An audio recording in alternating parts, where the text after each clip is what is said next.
And thanks everyone for coming today. We might kick off proceedings. So my name is Owen O'Neill. I'm a professor in environmental policy in UCD and director of the UCD Earth Institute. I'm delighted to have a nice little gathering of people from a variety of organizations, agencies, some civil servants and civil society as well. So nice to have you all here this morning. One of the motivations of the Earth Institute is to bring more research to policymakers and disseminate that research with interested people in policy making and wider stakeholders in various environmental issues. So we're the main research institute for environmental, climate and sustainability research in UCD. It's about 250 members and another couple of hundred early career researchers involved in the institute. We've hosted a number of seminars in the city centre this year so far on rural well water, public health, rural transitions, rural towns and climate justice for rural communities. Another one on trust and experts, climate change and transport policy. This is our fourth focus today on EU nature restoration law. So I'm delighted to have a number of speakers, Shane McGuinness, Craig Bullock and Rebecca Jeffrey. Shane is going to share our chair proceedings today. So I'll just give Shane a brief introduction and then I'll let him oversee events. So Shane is an assistant professor in the School of Geography and a coordinator of the WaterLANDS Project. He's founder and director of Peatlands Finance Ireland, a not-for-profit initiative aimed at establishing and ensuring the management of a national and catchment scale blended finance system for peatland restoration in Ireland. He's a conservation biologist by training, specialising in the human dimension of wildlife conflict, BSc, MSc, PhD in conservation biology from Trinity.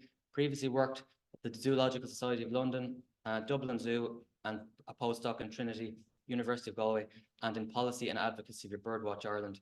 He's now a lead in the WaterLANDS Project, Horizon 2020 project, focusing on nature restoration of peatlands. And I'll let Shane talk a little bit more about that project and introduce the respective speakers as well. So over to Shane.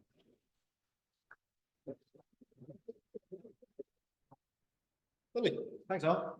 The purpose of today is unfortunately not to give answers. We would love to be able to turn up here and tell you, right, this is what is happening in the nature restoration law at an EU level. It is happening, which unfortunately it may not be, touch wood. The purpose of today is to bring as many different varied voices into this room to enlighten, I suppose, as to the current state of play, and then also to potentially get some feedback from these different voices in the room. Because I think the representation that we've got in terms of the registration is really strong. It indicates how varied the voices need to be in this discussion. At the moment, it is still a discussion. And I think that needs to be acknowledged too, that it is not over the line yet. We would love it if it was. In Ireland, it may already be over the line, which is fantastic. But what implications does that have? The purpose of, the format of today, Craig, my co-coordinator of WaterLANDS, will come and give a 10-minute introduction to where we currently are with the nature restoration law at an EU level. I will then come back in and give an introduction to WaterLANDS, the EU Horizon 2020 project, and how we ourselves are addressing that through varying means. We'll then go to the floor, a couple of questions on anything on that thus far, and then we will have a panel discussion sitting here with Dr. Rebecca Jeffrey from the, let me get this correct now, from the Science and Biodiversity Unit in the National Parks and Wildlife Service. Hopefully I don't need to elaborate too much on who the NPWS are. Google it. Beyond that, I think we can kick off and go straight to Craig. So we'll introduce Craig Bullock. I'll give you a bit of a, I'll give you your spiel. Hold on. So Craig Bullock is a senior research fellow in environmental policy in UCD. He's worked in environmental economics for over 20 years. Principal research interests are in the area of environmental policy analysis, environmental valuation, and natural environment and ecosystem services.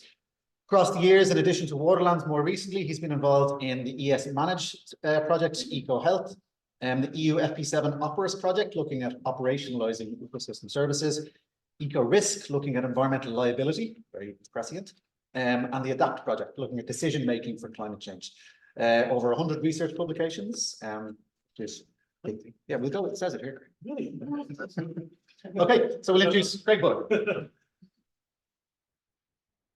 Okay, hi everybody. Welcome to this session on the nature restoration law. Let's put my glasses on, otherwise I won't be able to see what I'm doing.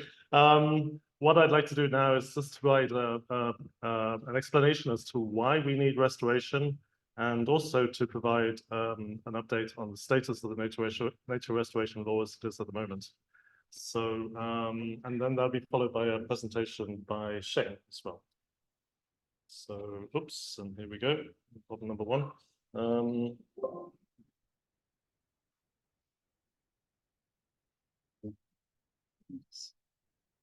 Oh, just click on that. Okay, very good.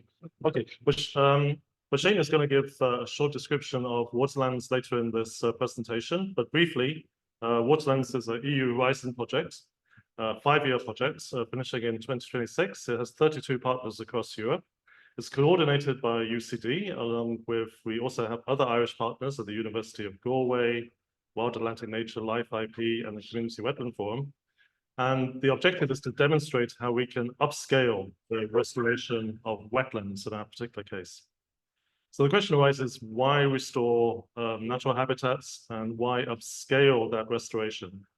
Well, European wetlands, including in Ireland, especially peatlands, are in poor condition. Poor condition due to drainage and exploitation.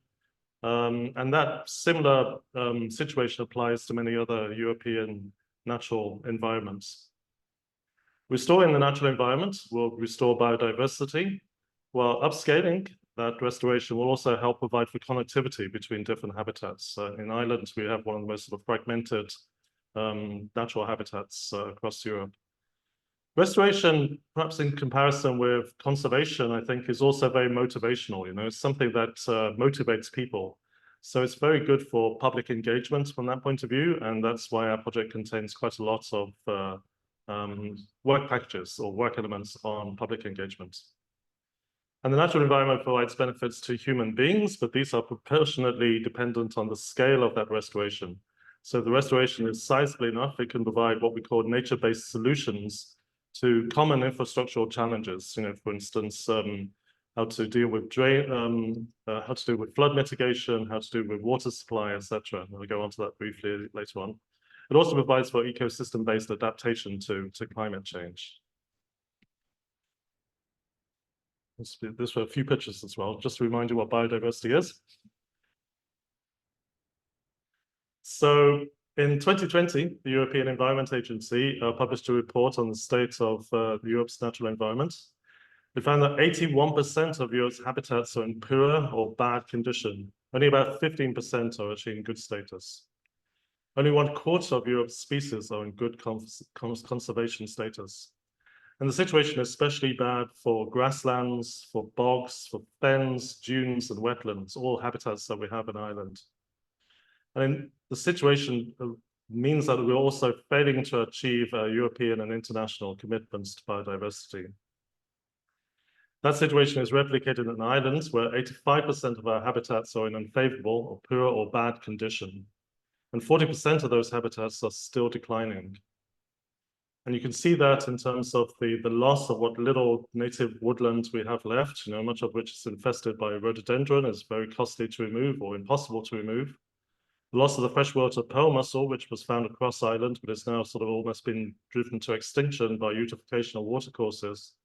Loss of hen harrier from loss of habitats, and corncrake as well, once a very common farmland bird, which I remember Frank Comfrey here at the front telling me that when he was younger, could be found in places like Clondalkin, you know, just down the road. So key drivers of that ecological degradation include agricultural intensification, undermanagement of semi-natural habitat, plantation forestry, urban sprawl, urban expansion, overexploitation, obviously in terms of overfishing, for example, or the use of peatlands for the harvesting of peat.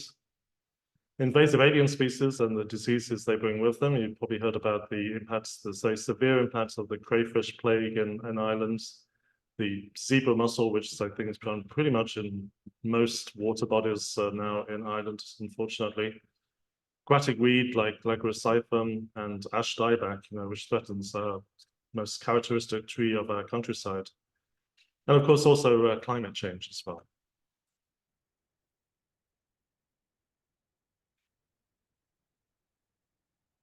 So what are the benefits of restoration? Well, firstly, we can bring about the recovery of biodiversity. Climate and the loss of biodiversity are two of the existential crises that we face as a species ourselves. So these are very serious and related problems.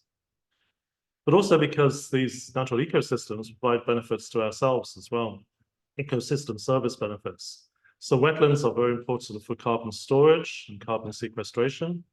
They're very important for water quality, for retaining water, obviously for water supply in that respect, and for flood mitigation, because they greatly slow down the rate at which runoff will occur. Forests provide much of the same benefits. In addition, they're obviously very important for recreation and amenity, important for air quality, and of course, they're important for wood products. Grasslands are important for soil carbon, soil ecosystems, and of course, for supporting our pollinators. Coastal dunes are very important for storm protection and defense against sea level rise. And salt marshes likewise for storm protection and sea level rise, but also they provide for carbon sequestration and act as nursery areas for fish, including commercial species. We know relatively little about that, but we do know they're important for that. So the European Commission has estimated that overall the benefits that the natural environments provide for us exceed the cost of maintaining it by at least 8 to 1. I think actually their estimates may go to about 20 to 1, but at least 8 to 1. So this is a no-brainer, really.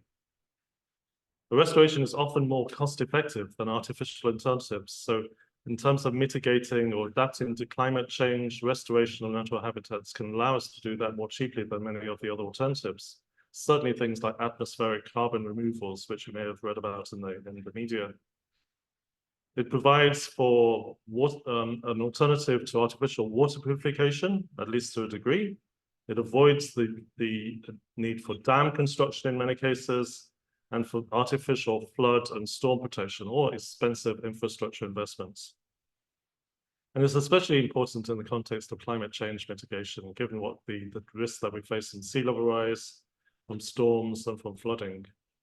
But all ecosystems provide for quality of life and well-being, particularly for our mental and physical health, from just access to nature, contact with nature, from recreation, from the quality of the water and food and air quality, and obviously makes an important contribution to our landscapes, to tourism as well, and to the cultural values that we all hold.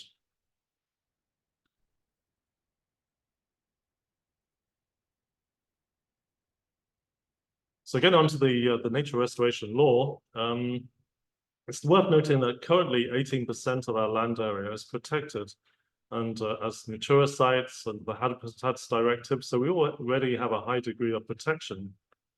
And that has led to some improvements, of course, in species and habitats. But the objectives of the EU biodiversity strategy and the global biodiversity framework targets are not being met because we still have continued degradation of those habitats, limited improvements where it's occurring, and really not much in the way of restoration. The only restoration game in town really is the EU LIFE funding. And it's the same in relation to other directives, even though we have numerous directives such as the Birds Directive and the Water Framework Directive, they're still not succeeding. You've still seen a loss, deterioration in our water quality, for instance, despite the Water Framework Directive being in effect for at least 20 years now. And that obviously is having an impact on biodiversity in itself. So to address that decline in biodiversity, the European Commission has proposed a nature restoration law. And the aims of that are to restore 20% of Europe's land and sea areas by 2030 and all ecosystems by 2050. In practice, that requires member states to restore 30% of degraded habitats by 2030, 60% by 2040, and 90% by 2050. In addition, it includes provisions for the restoration to free-flowing status of 25,000 kilometers across Europe. I've previously worked on a project on river connectivity, and it's a major issue in terms of dams, weirs, etc. A major issue in relation to salmon population, for example, and other populations, and certainly useful purpose in many cases anymore. The nature restoration law also includes provision for no dead loss of urban green space and for the planting of 3 billion trees across Europe. It's particularly useful because it will be based on proven key performance indicators. So they're already there, we have those. But also in finding for urgent and definitive change that we really need, because the Habitats Directive, although it's led to, has many benefits in terms of the natural environment in Europe, it hasn't really delivered. The nature restoration law, by comparison, is not a directive, so it doesn't have to be transposed into national law. Once it comes into effect, it's in effect. You know, we don't have to wait for it to pass national parliaments. And it provides for binding targets as well as a law. But there's a degree of subsidiarity because member states have the flexibility to draft their own national restoration plans. I mean, they have to adhere to them, of course, and the Commission would check on that every couple of years or so. But there is that flexibility as how member states can go about it.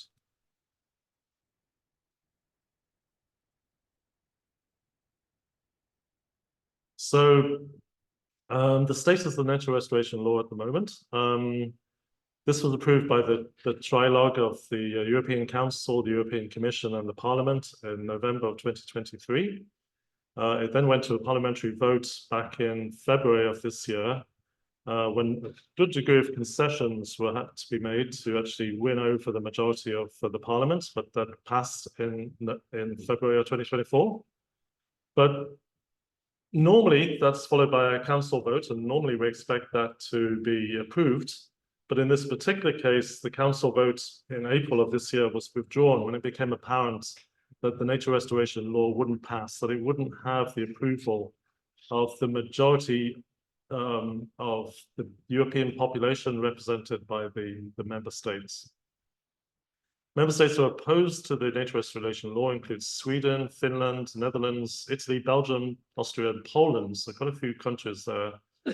Also, unfortunately, Hungary and Slovakia have changed their mind on the nature restoration law for probably political reasons more than anything else. And we're worried that, of course, that it will not pass. The opposition is largely rising from agriculture and forestry interests. So that's where as far as we understand from surveys that have been undertaken, most European citizens are in favor of the nature restoration law. But these are very powerful lobbies. A new vote of the council is likely on the 17th of June.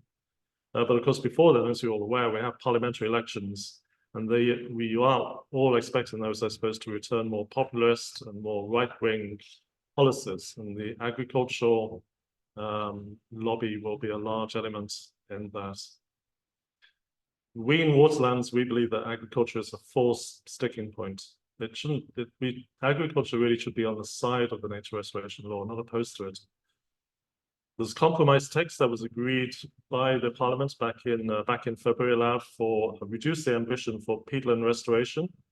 In much of Europe, a large area of productive farming, for instance, in the Netherlands, is based on peat soils. So that's where some of the opposition is coming from. In Ireland, we have a bit less of a problem in that respect, in that we have huge areas of harvested peatland, which are harvested by Bord Mona, which is no longer harvesting peat. So we have a lot of flexibility there in terms of restoration. But that is a bit of a problem for other European countries. Also, exemptions were agreed for food production. So to ensure that there would be no loss of food production, especially in time of crisis. So at the time, we were a little bit worried about some of these concessions. We thought that they'd watered down the nature restoration law to the point where it would not be effective. But it seems that even these concessions that were made back in February are not enough for the current member states. We have plenty of degraded habitat available across Europe for restoration without impacts on productive farmland. But also we argue that the nature restoration law would have a long-term positive impact on farming. It would help to protect soil organic carbon, which is being lost from soil erosion, amongst other things. It will protect pollinators, of course. So obviously very important to some crops that we have in Ireland, such as orchid rape, fruits, etc. Soil fauna, which is at the very backbone of agricultural productivity. You know, without that diverse soil fauna, of which we know relatively little, but we know that it's huge.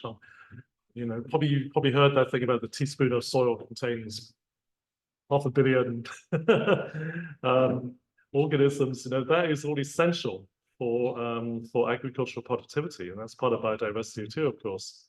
It would reduce erosion, it would reduce flooding, and also the consequences of drought for farmland, particularly in other European countries. It would not involve any reduction in farms or farm incomes. And the environment and climate is increasingly the rationale for supporting farm incomes from through transfer payments via the cap, especially in marginal areas, of which Ireland has a lot. So this is the way that agricultural support is going. Agricultural support depends upon the support of the of European citizens, and European citizens wish to see an improved environment.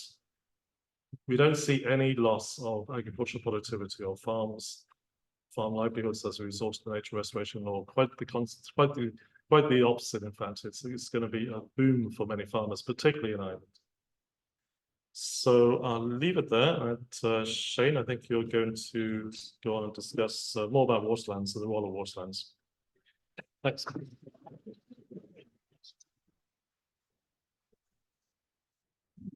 Okay, thanks very much, Craig. So now bringing it home a little bit to the work that we're doing in waterlands. Can I put this up here and roll a little bit? Not feel so trapped. Does this work? It does. Now it's working, Craig. So as Craig mentioned, at a glance, waterlands is quite a large project, both in terms of scale, ambition, and funding, which is not often the case, which is great. It is like daily herding cats, but it's enjoyable nonetheless. We've got a good and strong team in UCD. Unfortunately, we've lost one of those recently. So Pauline is now living on a boat in the Mediterranean. Delighted for her. Co-created solutions. This is what we're aiming for. So vital ecosystem services provided by wetlands. Obviously, Craig talked about that. So emissions reductions, water services, biodiversity, and the less often mentioned socioeconomic, cultural, even spiritual impacts of their loss. What Waterlands is aiming to do is to upscale this restoration and to demonstrate how we can do it in a much more holistic fashion. Project Network is aiming to build scalable legacy. So not simply restore. If you were to throw 23 million euro at wetland restoration, yes, you'll do a certain X number of hectares, but that's it. The whole point of our project is to make sure that that money works for itself and that it generates, or at least establishes, a model that goes from 15 knowledge sites, feeds that knowledge or experience into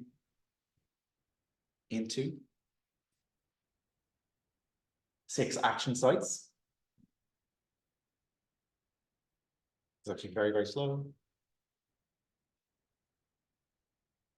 There we go. Okay. 6 action sites leading to restoration at scale.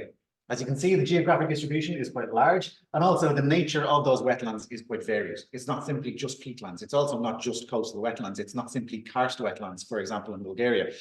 And that presents a challenge, both an opportunity in terms of scalability, but also a challenge in terms of capturing everything that all of that governance challenge represents, or all of those ecological challenges represent. The whole point of our project is to genuinely co-create something new. And that includes both the ecological understanding, the community engagement challenges and opportunities, governance and policy underpinning all of this, which is probably why we're here today, and then also ensuring that we can afford all of this. We can pay for that. In other words, the finance stream. The intention is to co-create a new paradigm for wetland restoration, to foster scalability beyond the network, whether that is budding out from our existing 6 action sites or restoration sites, or indeed replicating that at other similar habitat types elsewhere in Europe, not just the EU, because the UK is included as well. And then also, like I said, making sure that money works for us and catalyzing blended finance beyond both the scale, the time scale, and the spatial scale. This project is beyond the usual suspects. So yes, we do have a huge number of environmental NGOs to report. So of the 32, we've got this number. And we've also got state agencies, all the different acronyms or logos popping up there. We have, as you would imagine with this kind of project, quite a large representation of academic institutions, but less than half. Private industry as well, very, very important, especially in terms of the harvesting of timber or the mining of peat. Again, very, very important to engage with these sectors and not simply vilify and separate. And we want to bring those on board, especially if nothing else, because they are some of the largest landowners of wetlands in Europe. And then also community representation as well. You will note that only 2 logos popped up there. That is probably a shortcoming of ours. And we do need to ensure that we reach out as part of our community engagement process to engage with those people who ordinarily don't want to engage. The silent majority of a lot of these communities. Oftentimes we spend too long preaching to the converted. The restoration objectives of this. So yes, there is 10,500 hectares of wetlands restored by 2026. And we're on track for that. We've initiated the restoration of the majority of our sites, and we'll do all of those by the end of 24. However, the important thing here is that the word restoration is not simply about improving ecological condition and function, which certainly it is, and it needs to be, but it's also about supporting or establishing and maintaining, if it already exists, support governance, policy and strategy, whether that's local, regional, or international. Again, why we're here today. Ensuring that healthy communities are both established and maintained where they do exist. Again, oftentimes it's tokenistic. You know, you engage at the start of a project, you engage at the end of a project, you put the map up in the library, and there we go, community sorted. Shouldn't be the case. And then also, like I said before, supported by long-term finance to ensure that we can afford to do this beyond the death knell of WaterLANDS in November 26. Although hopefully not. Therefore, all of this feeds directly into the nature restoration law obligations. Hopefully that will come to fruition later this year or soon thereafter. The important point here is that we're not doing this alone. We are part of a cluster of 4 different Green Deal funded restoration projects. So WaterLANDS on the left here, but also Merlin, which is largely focused on rivers and watercourses, West Coast, which is looking at coastal systems, and Superb, which looks at forest ecosystems as well. So the combination of our 4, in theory, covers the vast majority of restoration ambition across Europe.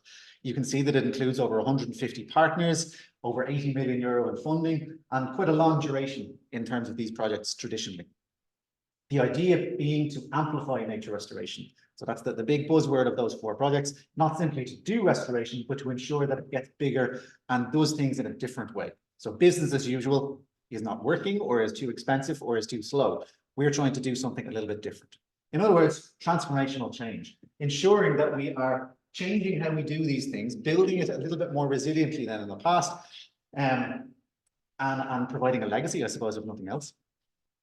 And that's fundamental to the nature restoration law. And well, I suppose the NRL is fundamental to this. It is ambitious, or it certainly was at the outset. It has been whittled down a little bit, but we want to ensure that that transformational ambition is retained within its eventual manifestation. How we're doing that in WaterLANDS? Well, first of all, within our 4 key, I suppose, pillar work packages, we have ecology, community, governance, and finance. Within this restoring services quadrant first, we've developed 22 smart indicators for ecosystem service resilience. So 22 basically KPIs to ensure that we know whether our actions have had an effect on the ground. And we've also developed a good picture of the functional relationships of these in terms of carbon, water, and other ecosystem service deliveries. Lots of hard science behind that, and also gleaned from existing research. We're not going out and reinventing these wheels. We wouldn't be able to or have the time.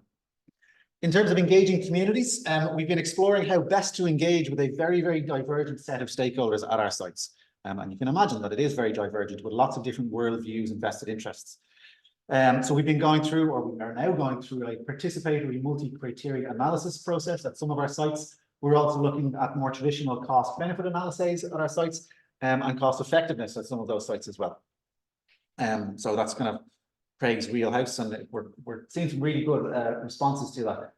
Interestingly, at some of these sites, these concepts tend to be a bit emotive. They tend to be looking at putting a value or a perceived or a perception that you are putting a value on something that is either owned or respected by a local community. So a lot of sensitivity and empathy is required in that process as well.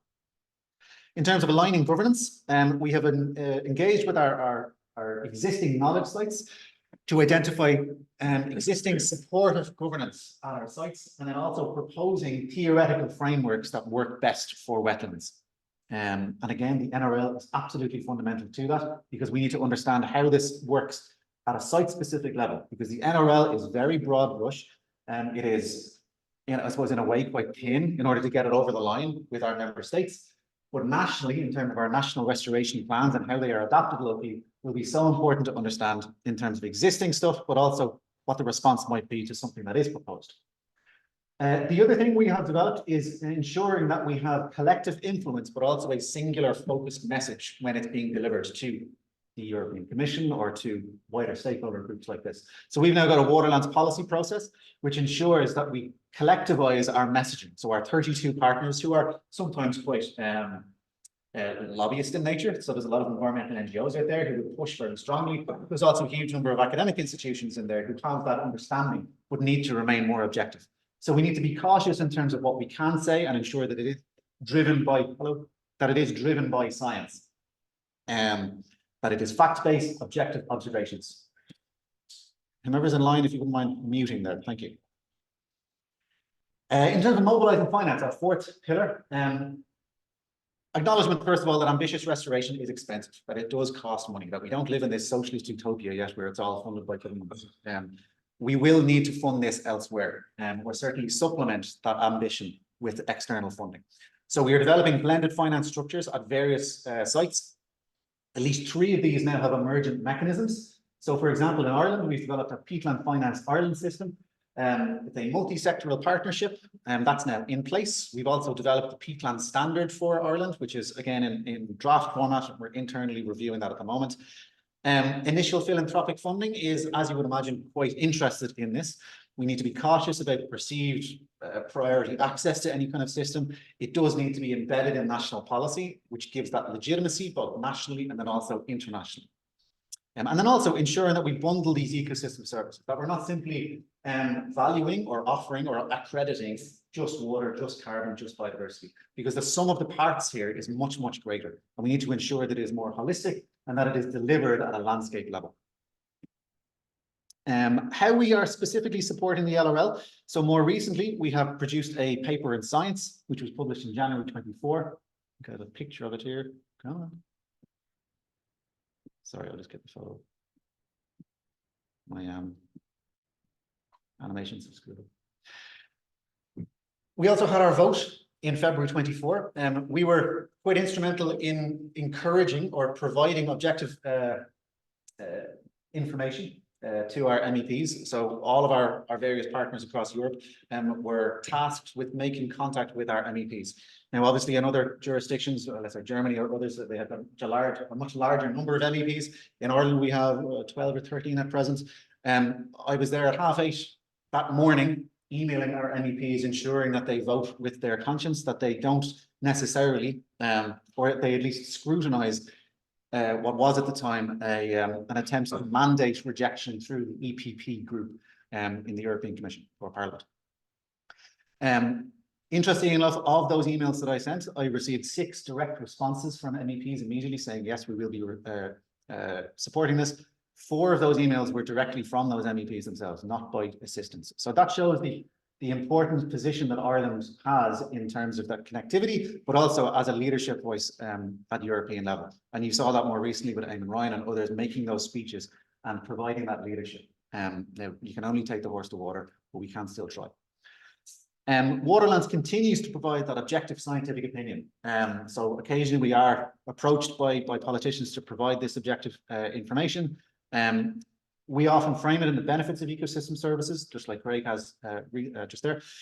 Also pressing the necessity for meaningful engagement across communities and the importance of inclusive dialogue, underlined and bold in that, to ensure that those voices are both heard and respected, and that the fears of those communities are addressed. We've had direct communication and engagement with the Commission on this at various levels, so DG Environment, Klima, and others. We've also made a joint representation of all of our 4 cluster projects at a recent internal Commission working group on the nature restoration law. So they do have an eye on our projects and developments there. We are seeing these lighthouses of restoration, how to effectively do it, how to quantify that benefit, if there is benefit, and how to scale it up, both financially, spatially, and in time. We're also now included, myself and Craig, on the Biodiversity Plus Knowledge Hub, which is going to be really instrumental in guiding how countries support the development and implementation of their nature restoration plans. Again, the NRL is a very broad brush and it is a law. Therefore, each individual nation or member state will need to devise a nature restoration plan, national restoration plan, to implement that. Again, it's a law. You have to do it. It's not a directive that has to be transposed.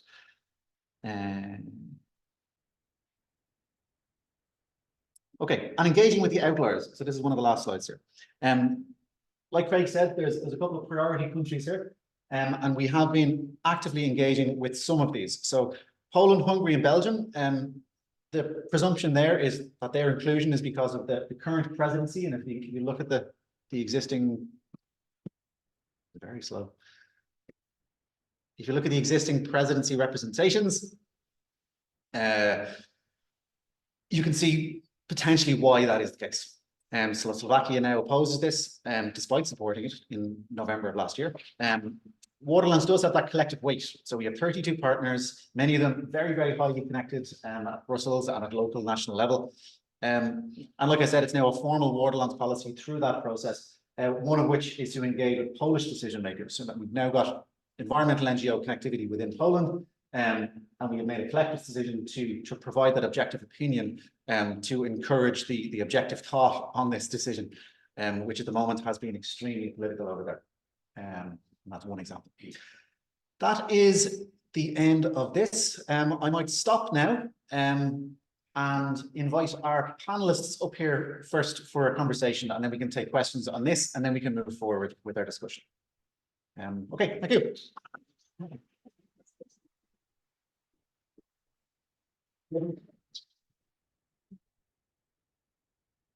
So people online should be able to hear us. We've got a bit of a mic in front of us here. Do you want me to move that forward a little bit? Should be okay. Okay, before I sit down, I want to just take a few queries from the room while I can see, and then we can get into the nitty-gritty about what we want to talk about. So any brief questions on those two presentations before we move forward? Yeah, go ahead. The cluster for cluster you mentioned compared to the forestry. Yeah. Is that to do with urban forest? Urban forestry, yes. Urban forest is urban cities. Yeah. Very good. Yeah, I can address that when we get to it. But I know that Super doesn't, as far as I'm aware, put an urban forestry. It's not quite out, so I don't think so. It's important. Frank, go ahead. Yeah, Frank Conway, thanks. I mean, this is super exciting. I was surprised not to hear that common agricultural policy mentioned at all as a key driver. And I was very struck in the biodiversity report, which was a terrific piece that came out of the Citizen Assembly process. But in that, a woman from 18 McGuinness quoted sheep farming slide on. And she made the point that the cap payment system, until very, very recently, essentially required you to clear nature in order to qualify for the payments. And that, by the way, has changed just in the last 2 years or so. But it made me think really that what kind of missing in it, well, I think it's not in your terms of reference. Really, but the kind of policy driver, she made the point that policy for farmers in Ireland is everything in terms of nature. And if the policy is wrong, then it gets destroyed, end off, basically. And now that regulation's changed, now you're allowed to qualify for the hectares that isn't producing food, basically.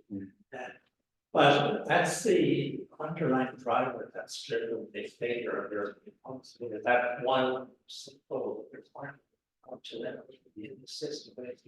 So it's just, I suppose, a thought for maybe a phase 2 of this is to look at the macro policy drivers, because the community level is terrific and has enormous power as an exemplar.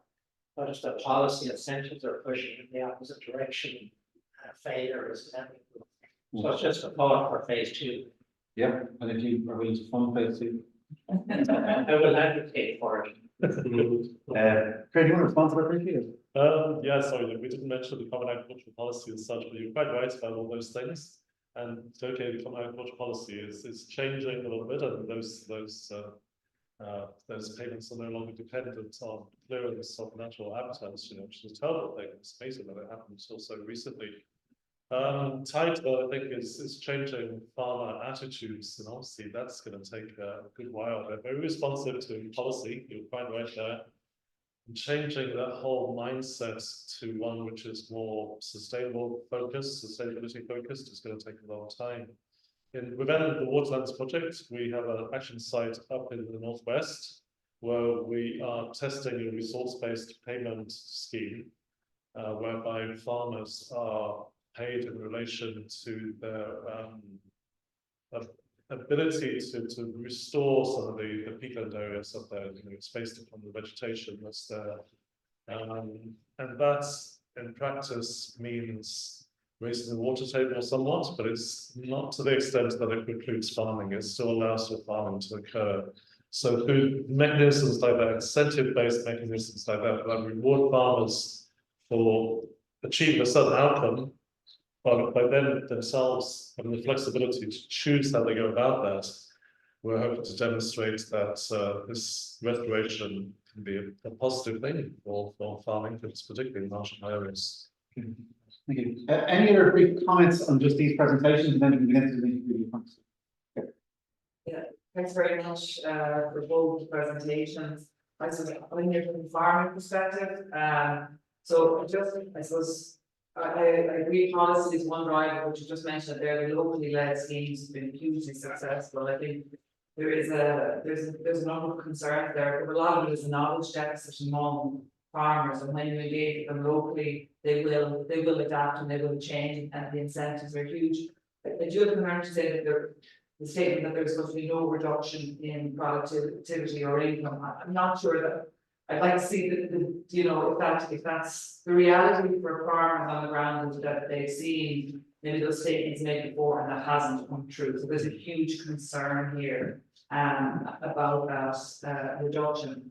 And it was interesting in the initial document on the nature restoration, they highlighted that the reason that the 2020 biodiversity targets weren't achieved was for lack of financing. One of the, was a key pivotal reason, was a lack of financing of the strategy of biodiversity. And then within a European-wide, there's an economic impact assessment, and it says the economic benefits are 8 to 1. So, clearly giving an amazing mandate to say it makes sense economically at a European level to support and fund this, but yet there's no funding to it. At the European level, there's no support given, and we're scrambling to find blended finance, identified finance. So I think there's a huge disconnect here, and I think that's fundamentally a major concern, is that we're saying that there's an economic benefit, we're saying that it's worthwhile, and no one's putting their hand in their pocket. And for a farmer, if you have a law coming now where we would have called that instead of having that impact assessment at European level, we should have done it in each member state. We should have good policy means good data. So if we understood and we knew what we were doing and we could alleviate concerns and develop, it's far better policy, far better law, far better system to then put in a law without fully understanding the implications. So I think that's where I don't think it's not necessarily, when you engage people locally, they will do what they can. There's concerns with their business. It's just a disconnect between what's been said is the major concern. So just to make a comment more than a question. Yeah, thanks very much. Okay, we're going to move on and look at some specifics of this, and I'm going to sit down and show. I might first go to Rebecca to maybe give a brief introduction to how you were engaging with the NRL and where we currently are from an NPWS perspective. Okay, thanks. So just a brief timeline, I think it was on one of the slides. This has been a really fast moving piece of legislation. So the Commission brought forward the draft legislation in June 2022. And then that went into the council working parties for discussion amongst the member states, looking at the wording, seeing if we were happy with it, how it would change, be improved. And I guess that bring those 27 disparate member states to try and get the wording to a stage that where they could live with it. So that was towards the second half of 2023, and then the parliamentary discussions going on at the same time, the MEPs, and then, as you said, it went to trilogue. It was voted on by the Parliament. The council had already sort of agreed to it, and the last thing we thought was it was basically going to just pass on a nod at a council meeting, and it didn't. And And that was really due to timing I think if this had happened last year, it probably wouldn't have gone through. I mean, that's the reality of it. That's what we're dealing with. So NPWS are leading on the coordination of these negotiations. And we have an interdepartmental group looking at that, but it's an it covers the whole of the country, it covers every sector, it covers every department, government department. And so we have to look at it in that lens. It's not an NPWS regulation. And just to say again, to reiterate, if it comes in, it's a regulation. We have it comes into every member state at the same time, there's no transposition, and then it is legally binding from that time. Just, of course, to mention that we're in limbo at the moment. The next Environment Council is on June the 17th. I don't think they'll bring it there unless they think it's going to pass.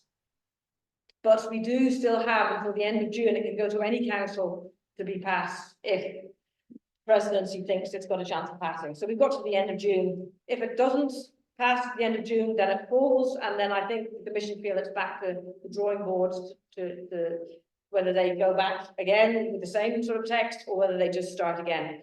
But just to mention that in our own National Biodiversity Action Plan, we have made a commitment to produce an Irish National Restoration Plan anyway, whether this law stands or falls.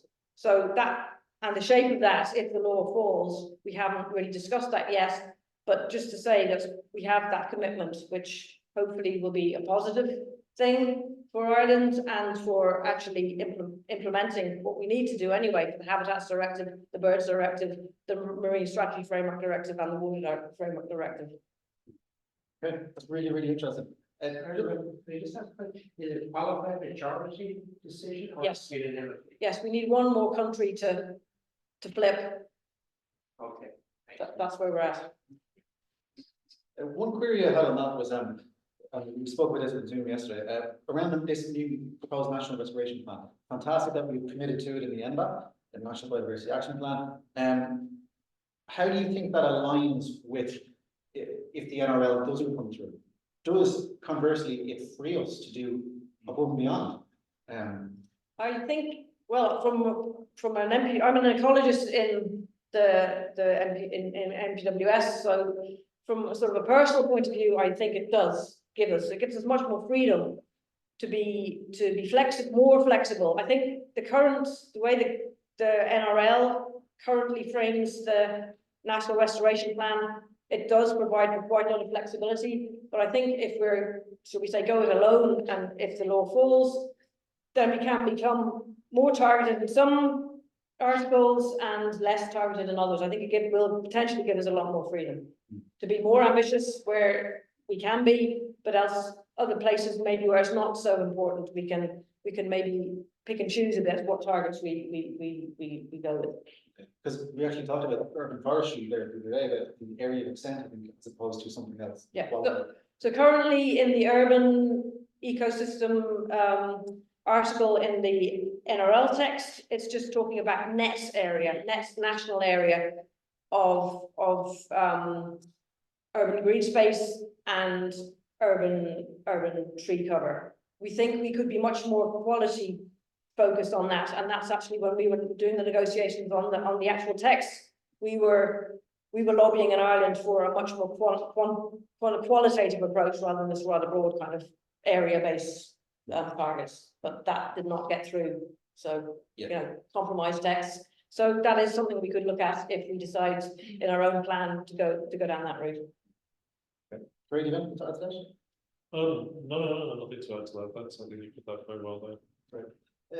The next thing on my list anyway was monitoring, reporting, and verification, that big MRV piece and the KPIs associated with that. Do you think we have a system in place now to be able to report? At the moment, it's Article 17 and others. With an NRL, what would need to be built up to be able to report on it? So at the moment, we're sort of going at this on the supplemental path, and we're going down that route of implementing the NRL, writing a National Restoration Plan according to the NRL, and reporting. So Article 4 of the NRL relates to the Habitats and Birds Directives, and it's really important that, excuse me, that we remember the Birds Directive, because the Birds Directive means that we have to protect every single bird, every population, every single species in the country, not just within Natura 2000 and not just a handful of species. It covers the entire suite of bird species in the country.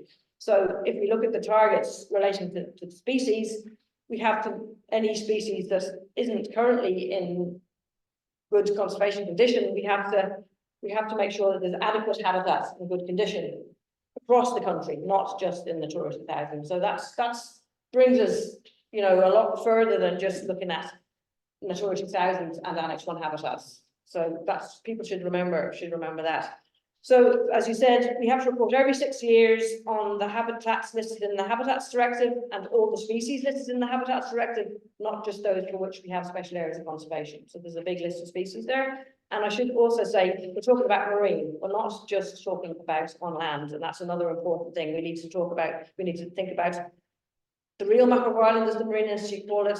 It's that boundary right out to our, you know, taking in our entire territory, marine territory. So at the moment, for our reporting obligations under the Birds and Habitats Directive, we take samples. You know, we report based on samples of national representative samples of habitats. So we're not covering, we don't have all the information. Where are all the Annex 1 habitats listed in the Habitats Directive? What condition are they in? So that is a deficit, and we know we have to improve that information and that knowledge base. We will base our targets on the NRL, on the information collected by under Article 11 of the Habitats Directive and reported under Article 17. So we can say by 2030, 30% of the area of habitat that is not good condition, we have to have measures in place. So that's one of the targets. So we will use Article 17 data to say, well, we need to look at X kilometres squared of habitat that is in not good condition. But then to implement that, we obviously need to say, well, where is that area and what do we have to do there? So, you know, that information, we don't have a full national picture. So we definitely have to build up our monitoring and our basic survey work just to get that information. Yeah. And just the system for that data collection and collation and interpretation, as far as I'm aware, isn't yet there, because there's various different agencies collecting it, depending on your remit. A lot of it is contracted and it's sitting in servers for the last 10 years. So there's quite a big piece of work to be done to figure out what the hell we have thus far, and then look at what we need to start reporting, which at least adhere to our basic baseline obligations. Absolutely. I mean, always for Article 17 reporting, we're dragging in bits of data from wherever we can get it. Basically, we have our own monitoring programs, and we have our own survey programs within NPWS. We commission all of that out, but we're also looking at information from other bodies. We have just started, we've just got money for a 32 million euro project that is basically going to build a data hub that will hold all this data. Now, we've got dates coming out of our ears and different things happening. So this project is a 10-year project or a 9-year project, but we have to get our national restoration plan up and running by 2026. So there's going to be a lot of interim steps, but our nirvana is to have all the data in one data hub that's coming from multiple sources. The Department of Agriculture are partners with our own department in this big project. So, you know, getting agricultural information into the same place as all the other biodiversity related information is really going to be central to being able to answer questions and to report in particular. That's linked to strategic nature program. Strategic nature project, yeah. SNAP. Snappily named the SNAP. Yes. Brilliant. Okay. I have one query in the wording, because the NRL at earlier stage it was much more affirmative in it was to improve the condition of Now with the revised wording, it is establishing the conditions which improve the condition of. So that got it over the line. I mean, you know, out of necessity, maybe part of the reason. But it also then it allows you to simply put the conditions in place and then hope for the best, as opposed to actually restore. Is that a risk with the NRL? But this was a lot, there was endless conversation about this outcome-based versus effort-based. So the targets in Article 4, the initial targets are measures in place on certain areas in the acknowledgement that we can't restore habitats quickly necessarily. So the targets are based on having measures in place. But the very last paragraph in Article 4 relates to showing improved condition. Right, you know, so obviously you have to put the measures in place, but then they have to be effective and they have to be appropriate, so that ultimately you get to where we need to be, as in restored habitats. So yes, there is a danger, and that is the importance of measuring efficacy, because people can put measures in place and they might be the wrong measures in the right place, or the right measures in the wrong place. So yeah, we have to be measuring from day one, baseline, and as time goes by, to make sure that we are actually going in the right direction, and be strong enough to say, actually, that's not working, stop, because there is this kind of thing, head in stand, let's just keep going on. I think we do have to build that culture that's looking to say, okay, is it working? If not, how do we have to rebalance and to reset ourselves? Yeah. Thank you.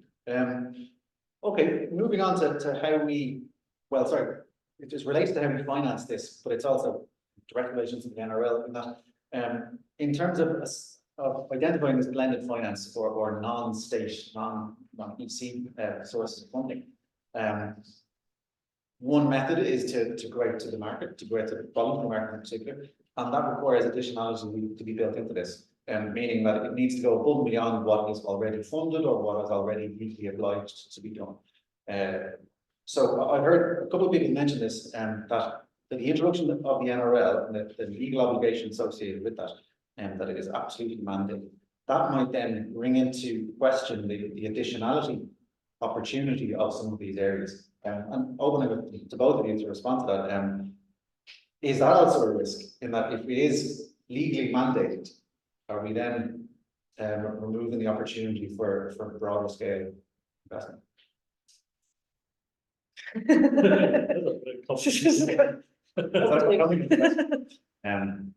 There is a concern, and we've talked to our UK partners with the Peatland Code, and that was one of the first things they talked about with the NRL in its development was, well, hold on, our entire purpose here with stimulating a voluntary market towards this was that it was above and beyond what needs to be done. If you introduce that, and it is therefore ubiquitously obliged across the landscape, then you might then remove that. Matt, sorry. yeah. So Matt, Department of Environment Communication.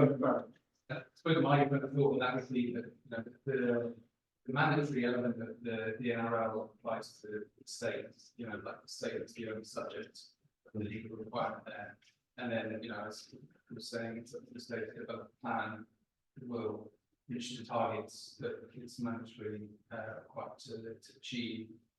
And so, in my view, if the state kind of one way of doing that, one way of getting to those targets, or one way of ensuring that the conditions that are in place to reach those targets is through, measures that bring in private funding that are kind of related to generation of carbon credits or something like that, then I don't see that as being incompatible with the requirement. And I think it's kind of important to distinguish that the mandatory element, the legal requirement that the regulation creates is on the state to achieve the targets rather than on any company or individual to meet their national level targets. So yeah, that would be my. I don't know if that's sort of very. Would you agree with that? Yeah, I'd agree with that. So I said the obligation is not the state actually, but how we choose or how we can achieve the restoration. If we can bring in private finance to help with that, it achieves the right objective. That's the main priority. So the main complication might arise if the requirements in the NRL led to the creation of new regulations that did apply to individuals, requirements for companies, specific areas, the creation, let's say special areas like current cities and SPAs, and then that would be a binding requirement That maybe would create a problem, and additional the legal requirement in a specific area would be limited. Okay, so somewhat insulated, quite insulated, example. Is it worth reiterating why external finance might be interested in restoration? What benefit is, stocks? Yeah, I mean, through people in finance, we have long, extensive conversations with various partners, to say that PFI as an entity is very well connected across state, but also across private entities and community. And the major shift there from the past is that carbon is no longer solely mentioned. In fact, any kind of tangible products that they can sell or retire isn't even mentioned. The big narrative now, which is potentially quite positive, is the impact of this. Is what is our social impact? What is the more holistic? We're not going to pass this on. We're not even going to create a press release for this. We are going to retire that impact internally. Big driver for that being the Corporate Sustainability Reporting Directive, CSRD, which is still coming down the tracks. It was due to come in earlier this year, and McGuinness paused a lot of that for the next 2 years. Nevertheless, many of these very large corporates, 50,000 and all across the European Union, have very little idea as to how they're going to either quantify what their impact is, as opposed, let alone even get to a situation where they can start to remediate that. And they're seeking quite a few different, that they have no idea where they're going to get that ability to demonstrate that. Again, they're not looking for any kind of appropriation credits or God forbid land, and they're looking to internally demonstrate that impact. One of their biggest concerns, especially the larger companies, is retention of staff or retention of customers. And that's reputation based. If you can demonstrate to your workforce that this company is a lot greener than you think, or is at least a lot more socially engaged than you think, then they can keep these digital nomads that would otherwise go work in the Maldives. So the climate is changing. The landscape is changing in that regard.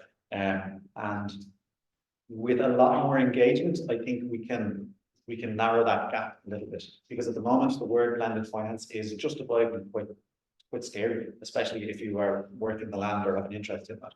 And coming back, Gerald, to your piece in communications and knowledge deficit, that is on these projects to ensure that we effectively communicate that knowledge, showing communities what the opportunity is, but also what this definitely is not. That it is not telling you to stop farming, it is not telling you to flood your entire field. What it is X, Y, Z, and it's all voluntary anyway.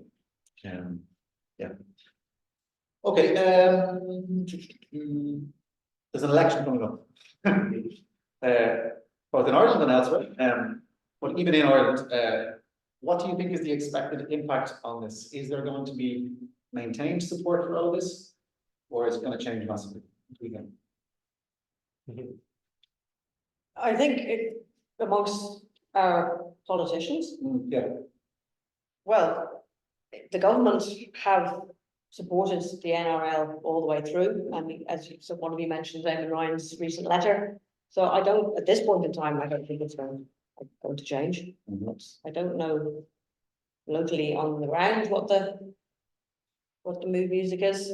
People might have a Yeah, I have certainly heard anecdotally that there is quite a lot of pushback. I mean, the emergent far right and the kind of digital media enabling the propagation of that. And Craig, you're more living. I'm not political pundit, but look, I mean, I guess we're all a bit nervous as to what might happen on the European level, if not necessarily as much at our level.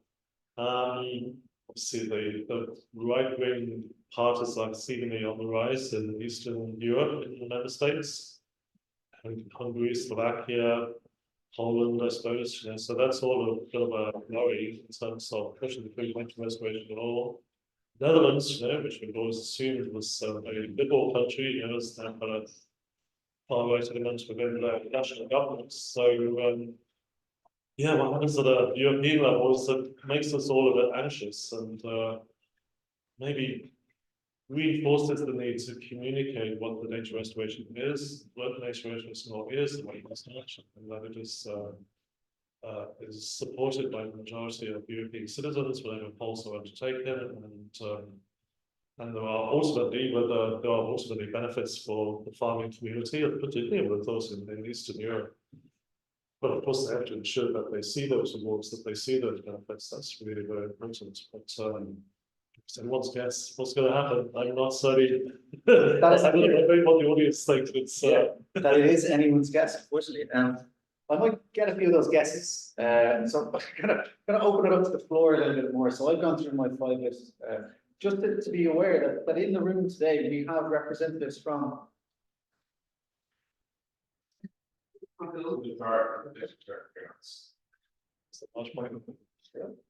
there's me. So in the room today, we have representatives from government departments, from STEM states, from corporates, community representation is fantastic, and representative bodies, IFA and others, DCC, I hope, maybe, potentially, and then obviously academia, because we have nothing better to do. So just to be aware that there is really strong representation in the room here, and I'm hoping that we get that varied voice as well. So any questions, queries, comments, contributions from the room? Yeah. Question on the WaterLANDS Project. So you're doing a lot of measuring, verifying, reporting within that. Is it an objective to kind of have a system at the end of the project that can be used for that blended finance, and you could have payments for ecosystem services within it? Is that one of the objectives, to using the data and the systems that have been developed and created, or to kind of create a system for being able to access that blended finance? Is that the ultimate goal, or? Exactly, yes. So Okay. we're designing, there's a couple different ways of doing this. One is to have what's called a special purpose vehicle at each one of our sites, whether it's an operation project or an EIP or something else. And that would allow you to then aggregate, coalesce that funding and ensure that it goes out to relevant actors on the ground. There's access to this as well, because there's a maximum level of payment, even if it is results based, up to €6,000–7,000 per farm, which is good that it's available. But that means that any improvement in condition above and beyond that is very clearly additional, and is therefore fundable by other sources. And the state are quite clear in this. In fact, they're desperate to supplement this funding, because it's at the moment quite broad and thin, or broad and shallow. And we're working on a couple of examples of this in finding potential funders, matching them up with an aggregation of land users, and ensuring that those payments get to the ground on results-based things. So the scorecards are really, really interesting, but also very interesting to the potential funders here, because it integrates not necessarily a social metric, but a social impact, because you're maintaining and hopefully improving rural communities, and there's hopefully a just transition element to it as well. And that tends to be quite broad brush and rhetorical, but if it is actionable on the ground, then it's very, very clear. The caution I would have with that, WaterLands is 6 projects across the restoration projects, anyway, across 6 different countries. In Ireland, our cap strategic plan, going back, Frank, to your point, ours is actually quite innovative and well developed in terms of results-based stuff. Elsewhere, it is either actions-based or not even that. It's still way back where we were 10 years ago. So our Bulgarian partner, for example, we have discussed this with them recently, the Dragoman Marsh, and surrounding that is quite a large area of farmland that is primed for some kind of ecosystem service delivery, whether it's water or carbon sequestration. Certainly incentivized farming change. And we spoke with them around their CAP strategic plan, and what does it look like at the moment? What are your results-based payment schemes like? Blank faces. They are literally 20 years behind where we are. Still a member state, obviously a more recent member state, but the development of those kinds of schemes is still way behind where we are. And that's where I think WaterLands can really feed in, because we can provide those direct linkages west and east, north and south. And that's what we have done now. So our Irish, the Wild Atlantic Nature Project, which is our partner, they're now talking directly to our Bulgarian farming site to figure out how they develop, whether it's an EIP, of an operational group, whether it's a life application, or whether it's engaging with the existing network of quite small corporates locally, but already do their CSR visits and, you know, digging with a shovel and things like that. So if they can incentivize the farmers locally to say, well, you're getting a basic payment for doing very little in terms of management practices, but we've incentivized that with a very basically designed results-based scorecard that we have learned a lot from Ireland. I think that could start to really pay dividends. And what about from your discussion of the long-term nature of this finance, like what's, like, there's always a concern here that you go in, you get you, but yeah, it's paying for however long and then this disappears. Is there any certainty or is that? If you were to rely on one funder or 5 funders, then yes, there would be that lack of resilience. Yeah. So this is where it needs to be collectivized into a rotating fund. Okay. Where that wave nature is attenuated, that yes, there are ups and downs with the economy, but that it's much more dampened, I suppose. So that's only fair. And that can be by design, it needs to be both state-led, state-funded, super state funded, so the EIB very, very interested in this, and that's the cheapest money you can get, frankly. And they're all over this as well. The EIB has now reframed itself as Europe's climate bank, and it's a priority. The Green Deal, they've got an obligation to match up with this funding. So there's huge opportunities for Ireland to demonstrate how to do this properly. Laura. Just going back to what you're saying, in the last study, about policy or local politics and what was happening there. I think it's interesting that, so we have the IFA, but we also have the IM, the Irish Nature Farming Association, that was set up not so long ago. And their policy, they started out as the voice of the urban farmer. Because it wasn't, they really didn't have a place within the IFA, there were these small, extensive farmers. But that group now are essentially very much against the nature restoration. And they've been quite vocal on that. You can see on the website and all of their briefings on that. And what's very odd about that, because counter to the people that were invented, because of all of them, the government farmers were the ones who were most going to benefit from the environmental speak. They're the people who are most reliant on the seed cost. And any of the stuff that's coming through the IPs and the acres are going to be benefit from. So it's hard to understand why this messaging is coming from these particular organizations. And because those messages are getting to them, and they are quite concerned about nature restriction.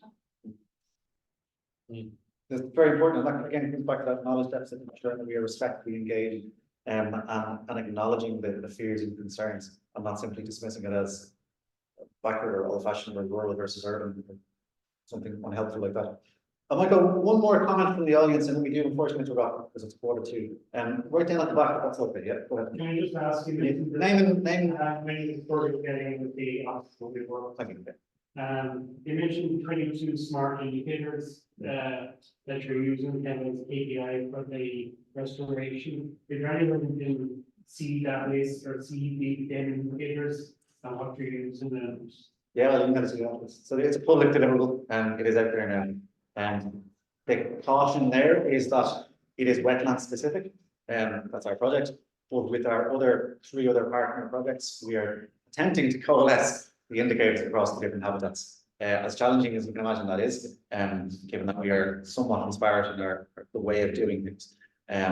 But this is meant to be feeding into the DGs to ensure that eventually when they do have their KPIs and all of that system in place, that we dovetail as much as we can. We haven't just done something on the side. There's quite a lot going on at the European level in relation to indicators that could be used to monitor the nature restoration law if it's implemented. Quite a lot of interesting advances so both sensing satellite level to identify changes in habitat changes in peatlands, for example, in relation to moisture content, that type of thing. So there's a lot of activity in that area. As is just one contribution to that. Yeah, it needs to be scalable. I mean, this is not affordable at the moment because we are doing it with an expensive person that needs to go out and do it to get that baseline. And yes, you might need to do it for the baseline, but doing it every 6 months or even 6 weeks, that's not efficient. Efficiency equals sustainability. So if we can make it more affordable, then we can do more restoration. Anybody want to be conscious of that, please? That's computer science. No, good one, sure. I haven't had my socks wet in a bit. Okay, we might wrap it up. So, huge thanks to Rebecca and to Craig for their time, and to all of you.